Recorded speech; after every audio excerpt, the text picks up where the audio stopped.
Hello friends, welcome to our YouTube channel. Okay, so let's start with the point we have electric charge. Okay, so in previous class, in my previous video, we have discussed about the electric charge. Normally there are two types of electric charge. We all know that one is positive and second one is negative, and we all know that two positive charges repel each other and two negative charges repel each other, and one positive and negative charges attract each other. We all know that normally. Okay, so अब हम ये topic पे आते हैं कि इसको detect करने के लिए क्या चीज है, हमें कैसे पता चलेगा कि कोई बॉडी पे चार्जेस हैं या नहीं है। तो उसके लिए हम नॉर्मली एक simple gold leaf electroscope use करते हैं। A simple apparatus to detect charge on a body is the gold leaf electroscope. अब ये कैसे बनता है, ये एक्चुअली है क्या चीज, तो कि भाई एक बॉक्स होता है, नॉर्मली एक बॉक्स होता है, उसमें एक मेटल का एक रॉड होता है। मेटल की रॉड पे एक नॉर्मली एक नॉब लगा हुआ होता है, और नीचे के एंड पे मतलब जो नॉब है वो बॉक्स के बाहर की ओर होता है, और जो नीचे का एंड है वो नीचे के एंड पे एक गोल्ड लीफ दो लगे हुए हैं, स्ट्रिप टाइप दो स्ट्रिप लगी हुई होती है। अब इसको नॉर्मली आप किस तरह आप घर पे किस तरह बना पाओगे। अब अगर इसको घर पे बनाना है तो हम लोग किस तरह यूज करेंगे, तो इसको यूज करने के लिए सबसे पहले तो ये जो गोल्ड लीफ इलेक्ट्रोस्कोप है इसकी जो एक फिगर यहाँ पे दी हुई है, और उसके बाद एक फिगर में आपको बताता हूँ कि आप घर पे किस तरह बना पाओगे। एक आप कोई एक मटेरियल या कोई एक मेटल ले लो, जो एक रोड हो तो 20 सेंटीमीटर का हो, 20 सेंटीमीटर के साथ उस पर एक नॉब लगा दो, कोई भी ऐसा मेटल नॉब चलेगा, और इसके नीचे एल्यूमिनियम फॉइल जो नॉर्मली 6 सेंटीमीटर की हो तो 3 सेंटीमीटर ये साइड और 3 सेंटीमीटर ये साइड, इस तरह दो इसमें लगा दो। एंड अब कोई भी नॉर्मली आप कोई चार्ज बॉडी है, अगर वो charge body when touch a charge body to this knob, charges moves this end to this end, and we all know that कि अगर सेम चार्ज है एक ही बॉडी पे, मतलब ये बॉडी पे सेम चार्ज है, तो जो एल्यूमिनियम फॉइल है वो दोनों क्या करेंगे, रिपेल करेंगे। रिपेल करने की वजह से दोनों दूर जाएंगे, तो हमें पता चलेगा कि इस पे तो सेम चार्ज है, और सेम चार्ज होने की वजह से हम लोग को ऑटोमेटिकली ये पता चल जाएगा। और जो दूसरी फिगर दी हुई है उसमें क्या बताया हुआ है कि आप जो 20 सेंटीमीटर का एक नॉब ले लो, उसमें जो आपको मैंने जैसा बताया आपको, उसमें 5 सेंटीमीटर आपको बोतल के बाहर रखना है, बाकी का पूरा अंदर रखना है, और इस टाइप की बोतल लेनी है कि आप आराम से बाहर से उसे देख पाओ। और जैसे आप कोई भी इलेक्ट्रीफाइड ऑब्जेक्ट है या कोई ऐसा चार्ज ऑब्जेक्ट है, उसको टच करते ही जो चार्जेस है वो चार्जेस क्या होंगे, मूव होंगे किसी भी इस तरह के रोड पे। इसी तरह अगर इसका भी अगर हम लोग एल्यूमिनियम फॉइल है वो किस तरह रिपेल हो रहे हैं, अगर ये भी आपको देखना चाहे तो आप ये तीसरी फिगर में देख सकते हैं कि आपको क्या करना है। कागज पेपर जो नॉर्मली व्हाइट पेपर होता है, व्हाइट पेपर ले लो, व्हाइट पेपर को मतलब 6 सेंटीमीटर ले लो जिसको हम लोग चार्ज कर सके, और वहां से उसको 3 सेंटीमीटर के यहाँ से फोल्ड कर दो। फोल्ड करने के बाद वहां पे जहां पे आपने फोल्ड किया है वहां पे आयरन कर दो, उसको थोड़ा प्रेस कर दो।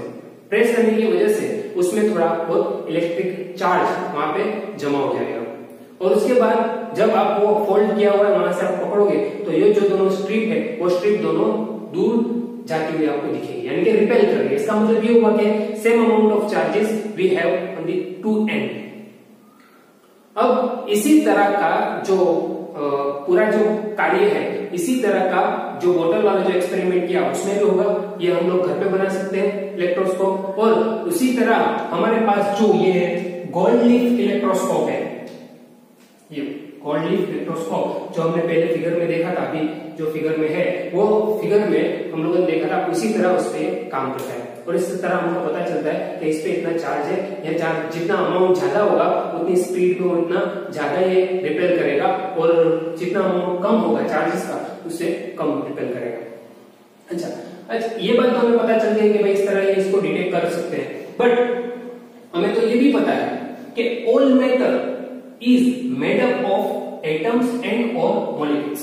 सारे के सारे जो मेटर्स है, हम लोग को पता है सारे के सारे जो मेटर्स है वो किस चीज के बने हुए होते हैं, तो हम लोग को पता है भाई, क्या तो ये एटम्स के बने हुए होते हैं या तो फिर ये मॉलिक्यूल्स के बने होते हैं।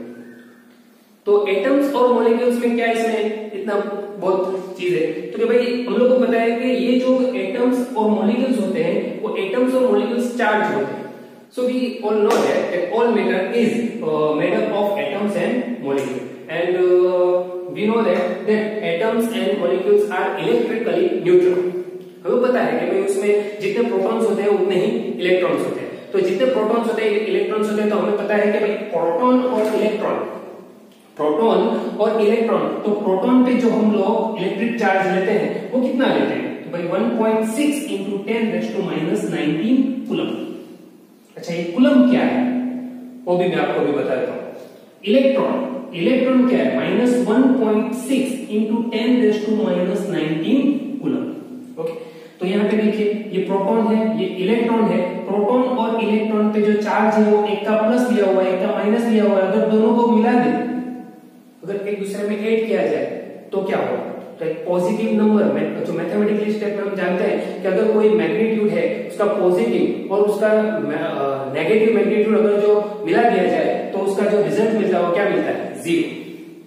उसी तरह यहाँ पे भी कोई भी मेटल ले लो, जैसे कि आयरन है, कोई भी आप कार्बन ले लो, वो सारे के सारे क्या होते हैं, इलेक्ट्रिकली न्यूट्रल होते हैं।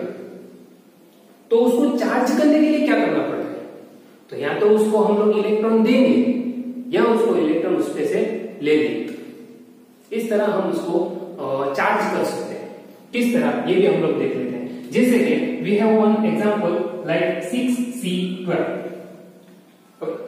यहाँ पे प्रोटॉन, नंबर ऑफ प्रोटॉन्स कितने हैं, 6। इसी तरह नंबर ऑफ इलेक्ट्रॉन्स भी कितने हैं, 6। तो यहाँ पे तो 6 दोनों कंप्लीट है, तो 6 + 6 माइनस, यानी कि टोटल जो चार्ज है वो क्या हो गया, 0। बट अगर यहाँ पे एक इलेक्ट्रॉन ये किसी को दे देता है, कार्बन एक इलेक्ट्रॉन किसी को दे देता है, तो -1 हो जाएगा। यहाँ पे कितने इलेक्ट्रॉन बचे उसके पास, 5। तो 5 के साथ 5, बट यहाँ पे एक इलेक्ट्रॉन प्रोटॉन ज्यादा है, इसके वजह से यहाँ पे पॉजिटिव चार्ज हुआ है। और उसी तरह अगर यहाँ पे एक इलेक्ट्रॉन ये ले लेता है, 6 + 1 तो ये कितना हो जाएगा, 7। तो 6 से यहाँ पे ज्यादा हो गया, 6 यहाँ पे 7 हो गया। तो इसका मतलब ये हुआ, ये नेगेटिव चार्ज इसमें ज्यादा बढ़ गया। तो कब पॉजिटिवली चार्ज होगा और कब नेगेटिवली चार्ज होगा, ये हम इसमें से आराम से तय कर सकते हैं कि अगर कोई इलेक्ट्रॉन दे रहा है या इलेक्ट्रॉन ले रहा है, इसमें से हम लोग नक्की करेंगे कि भाई ये पॉजिटिव है या नेगेटिव चार्ज है। अब हम बात करते हैं, मैंने बात की कूलम की, तो ये जो कूलम है वो कूलम क्या है, तो कि भाई ये एक साइंटिस्ट का नाम है, और ये कूलम इलेक्ट्रिक चार्ज का ऐसा यूनिट है, ऐसा यूनिट ऑफ इलेक्ट्रिक चार्ज।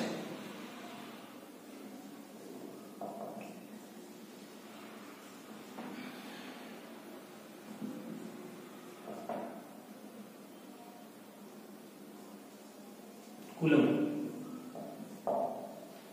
इसको हम लोग डिनोट करेंगे सिर्फ सी से, इलेक्ट्रिक चार्ज, कैपिटल सी, या फिर लिखेंगे पूरा कूलम।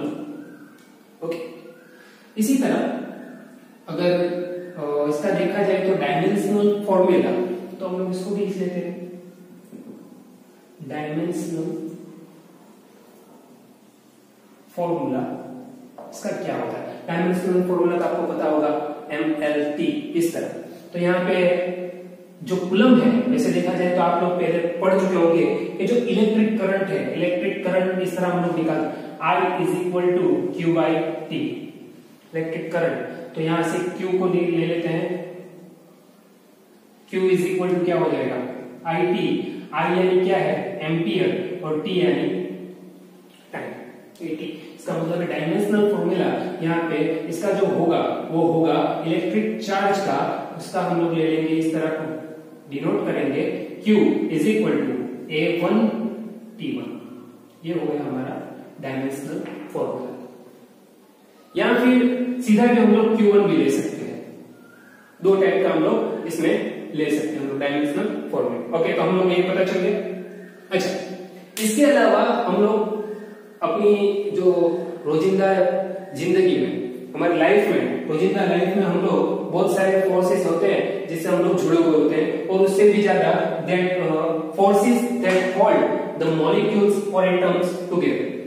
फोर्सेस है वो एटम्स और मॉलिक्यूल्स को क्या करते हैं, पकड़ के जकड़ के रखते हैं। और इसके अलावा दूसरा जो है, जो गम होता है, glue, the adhesive force of glue, वो भी किस टाइप का है, तो ये इलेक्ट्रिक चार्ज टाइप का है।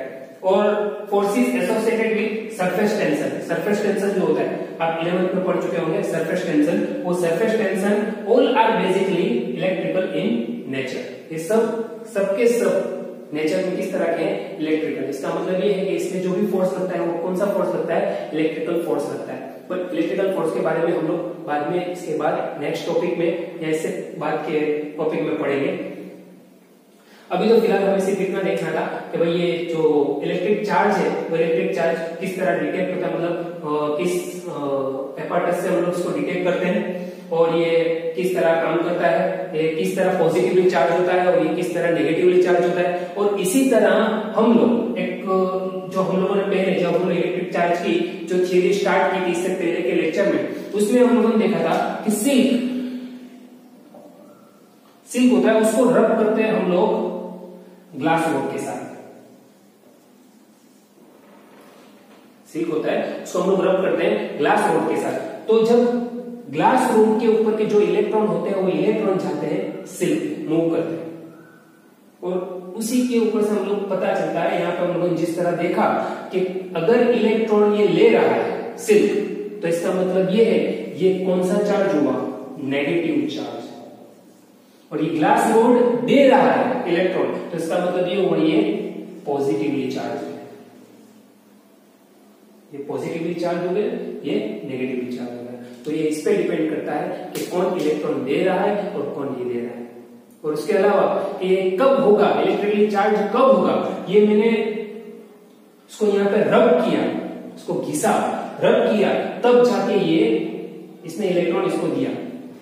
इसका मतलब ये हुआ कि घिसने की वजह से यहाँ पे इलेक्ट्रिकली हम लोग किसी भी चीज को क्या कर सकते हैं, कोई भी मेटल हो तो उसको हम लोग क्या कर सकते हैं, चार्ज कर सकते हैं।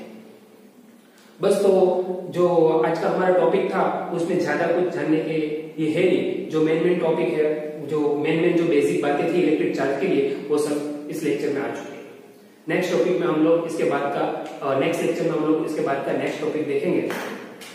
If you like this video, press like button and share with your friends and subscribe this channel। और अगर आपको कोई सजेशन या कोई कमेंट्स देनी है तो नीचे कमेंट बॉक्स में जरूर दीजिए। Thank you.